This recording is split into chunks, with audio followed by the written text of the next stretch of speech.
नमस्कार। जैसा आप सब जानते हैं कि हर वर्ष की तरह इस वर्ष भी हमारे संसद में हमारी जो माननीय वित्त मंत्री महोदया श्रीमती निर्मला सीतारमण जी हैं, उन्होंने बजट पेश किया 2026 और 27 के लिए फाइनेंशियल ईयर। आप कहेंगे कि इसमें क्या नई बात है, ये तो हर साल होता है। यस, हर साल होता है। बट एक्चुअली क्या होता है कि जब बजट में जब भी स्क्रिप्ट पढ़ी जाती है, उनको मैं पढ़ी हुई जानबूझकर इस्तेमाल कर रहा हूँ ये शब्द, क्योंकि वो ऑलरेडी उनके पास तैयार किया गया होता है। जो हमारे अधिकारी लोग होते हैं भारत सरकार के बड़े-बड़े, उसको तैयार करते हैं। तो उसमें जो एक्चुअली शब्दावली का प्रयोग या जो होता है वो बड़ा ही टिपिकल वर्ड होता है, लोडेड जिसको हम अंग्रेजी में कहते हैं वो होता है।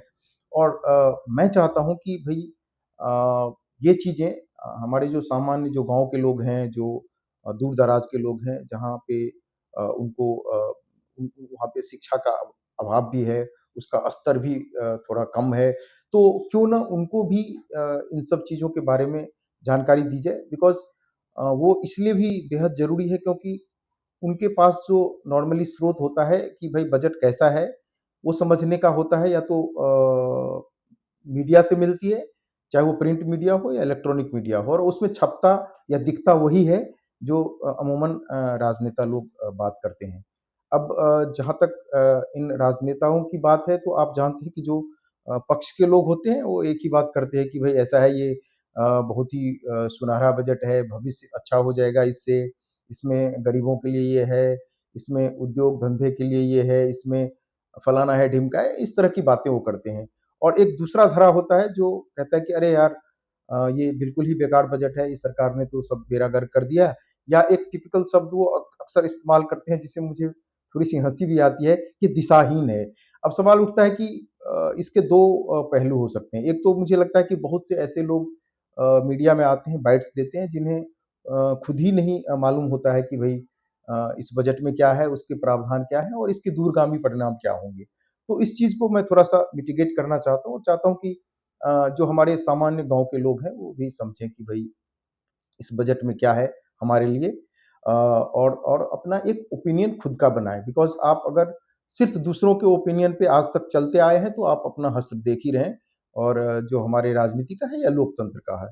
इसीलिए मुझे लगता है कि ये बेहद ज़रूरी है कि हर एक नागरिक को इस बारे में पता होना चाहिए कि हमारी सरकार हमारे लिए जो कर रही है, वो कितना सही है, कितना गलत है। जहाँ अगर सही है उसको एप्रिशिएट कीजिए, जहाँ गलत है तो इसके खिलाफ आप आवाज़ उठाइए। एक नागरिक होने का आपका ये फर्ज भी बनता है, क्योंकि आप कर्तव्य तो करते ही हैं और अधिकार की भी बात करते हैं, तो जहाँ आपके अधिकार की बात है तो वहाँ भी करिए, और जहाँ आपका कर्तव्य है वहाँ भी करिए। तो चलिए, इसको सरल भाषा में थोड़ा समझने की कोशिश करते हैं। तो पहले अगर आप सैलरीड क्लास हैं, तो मैं आपको बता दूँ कि आपके लिए इस बजट में कुछ भी नहीं है। आप जो स्लैब था या जो टैक्स रेट थे, जो पिछले वर्षों में था, वही रहेगा। इस बार इसमें कोई बदलाव नहीं किया गया है, चाहे वो टैक्स के रेट को लेके हो या स्लैब को लेके हो, तो आपको उसी तरीके से टैक्स देना है।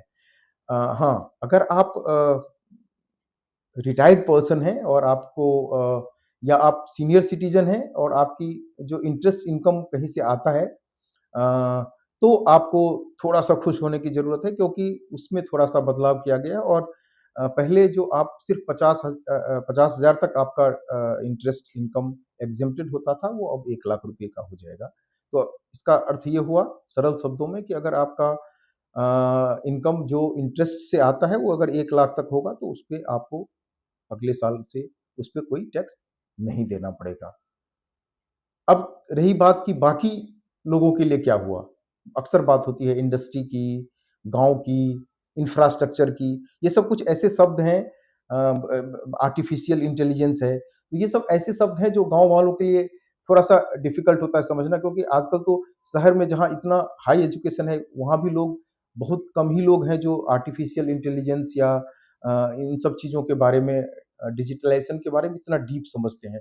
तो चलिए इसको भी थोड़ा-सा समझते हैं। अब इंफ्रास्ट्रक्चर जो गवर्नमेंट ये बूस्ट कर रही है कि बार-बार इस पे जोर दे रही है, ये क्या है? इसका नीकरण जो होगा, तो इससे हमें क्या फ़ायदा होगा?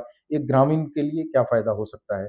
देखिए, इंफ्रास्ट्रक्चर जो होती है जिसको हम आधारभूत ढांचागत विकास बोलते हैं हिंदी में, तो उसमें ये होता है कि जैसे सड़कें अच्छी बनती हैं, बिजली होता है, कनेक्टिविटी बढ़ती है, तो ये हमारे इकोनॉमी के लिए अच्छा होता है कि गाँव में भी जो किसान होते हैं उनको अपने प्रोडक्ट को बेचने के लिए मार्केट जो है दूर-दूर तक उनमें एक्सेस मिलता है, तो उनके जो उत्पाद होते हैं उसमें उसका दाम उसको उचित तरीके का दाम मिलता है, जिससे उसकी इनकम बढ़ती है और आपस में मेल-जोल होता है। जैसे आप गाँव में देखे होंगे कि कहीं से अगर आपके गाँव के बगल से अगर एक हाईवे गुज़रता है, तो आप देखेंगे कोई लाइन होटल खोल लिया, कोई पंक्चर लगा रहा है, कोई चाय पिला रहा है, तो ये सब भी जो एक इनकम है, ये उनके जीवन को थोड़ा-सा उनके स्तर को बढ़ाता है और ये बहुत अच्छा है हमारी इकोनॉमी के लिए।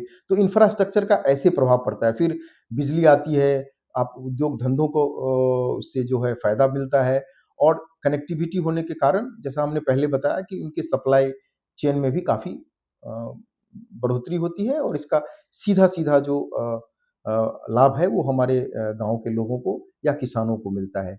अब रही बात एक बात बार-बार उस बजट में आपने सुना होगा ज़िक्र होता है एमएसएमई का। अभी सवाल उठता है कि एमएसएमई क्या है और इस एमएसएमई से आम लोगों को या हमारे गाँव के लोगों को या गरीब लोगों को क्या फ़ायदा हो सकता है? देखिए एमएसएमई होते हैं एक छोटे से ऐसा उद्योग धंधा जहाँ पे कि छोटे लेवल पे जो किया जाता है जिसको छोटा उद्योग आप कह सकते हैं आम भाषा में। तो छोटा उद्योग जो होता है उसमें एक्चुअल फ़ायदा क्या होता है कि उसमें उसका जो कंट्रीब्यूशन होता है जीडीपी में वो बहुत ज़्यादा नहीं होता है। लेकिन उसमें जो एम्प्लॉयमेंट होती है, वो काफ़ी लोगों को उसमें एम्प्लॉयमेंट मिलती है, जो कि हमारे ग्रामीण लोगों की आज की सबसे बड़ी ज़रूरत है। क्योंकि रोज़गार का जितना अभाव ग्रामीण इलाके में है उतना शहरी इलाकों में नहीं है।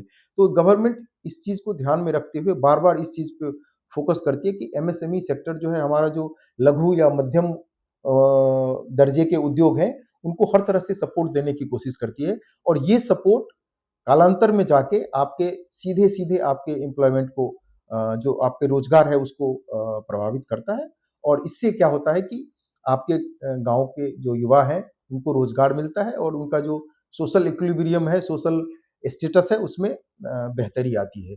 तो इसीलिए ये एमएसएमई को समझना ज़रूरी है और जहाँ तक बात रही कि हाई टेक्नोलॉजी की और एआई की, तो ये अभी इन सब बातों का अभी सही मायने में देखा जाए तो अभी ये बहुत ही शुरुआत की स्थिति है हमारे देश में।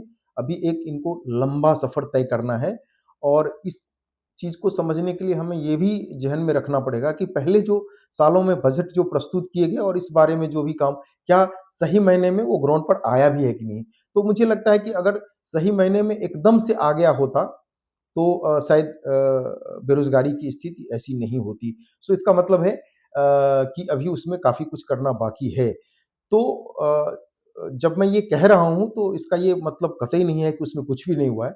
बहुत से काम हैं ऐसे जो हुए हैं और मुझे लगता है कि पाइपलाइन में है आगे आने वाले समय में इसमें काफ़ी बढ़ोतरी हो सकती है। इसी तरह ये जो एक बजट होता है इसमें इन चीज़ों का ज़िक्र होता है क्योंकि कुछ चीज़ें ऐसी होती हैं जिसका आपको तुरंत फ़ायदा मिलता है। जैसे सब्सिडी होता है या आपको रिबेट मिलता है। बट कुछ चीज़ें ऐसी होती हैं जिसको अ, हम अकाउंटिंग की भाषा में कैपिटल एक्सपेंडिचर कहते हैं। तो उसका जो फ़र्क है आपके जीवन पे या आपके इकोनॉमी पे, वो काफ़ी लंबे समय के बाद आपको समझ में आती है। तो इसीलिए अभी जो फ़िलहाल है, हमें इन चीज़ों पर कम फ़ोकस करना है और देखना है कि भई हमारी जो छोटे-छोटे उद्योग धंधे हैं, वो कैसे पले, बढ़े ताकि हमें रोज़गार जो है लोगों को काफ़ी मिले, हमारे देश का भलाई हो, तरक्की हो और वो बेहद ज़रूरी इसलिए भी है क्योंकि जो बड़े-बड़े उद्योग होते हैं, आपने देखा होगा कि जीडीपी में जो कंट्रीब्यूशन है बड़े उद्योगों का ज़्यादा है, लेकिन एम्प्लॉयमेंट उस रिस्पेक्ट में उसके कंपैरिज़न में काफ़ी कम होता है यहाँ पे। तो हमारे देश की इकोनॉमी, हमारे समाज के लिए ये बहुत ज़रूरी है कि जो यहाँ के छोटे, लघु और मध्यम वर्गीय जो उद्योग धंधा है, वो फूले-फले और इसी में हमारी बेहतरी है। तो मुझे लगता है कि आपको ज़रूर ये थोड़ा-सा समझने में आसानी रही होगी। आपको अगर कुछ फर्दर इस बारे में कुछ जानकारी चाहिए या आपके ज़हन में कोई सवाल आता है, यू आर मोस्ट वेलकम। मैं कोशिश करूँगा कि आपके किसी भी डाउट का जहाँ तक संभव हो सके निवारण करूँ। धन्यवाद।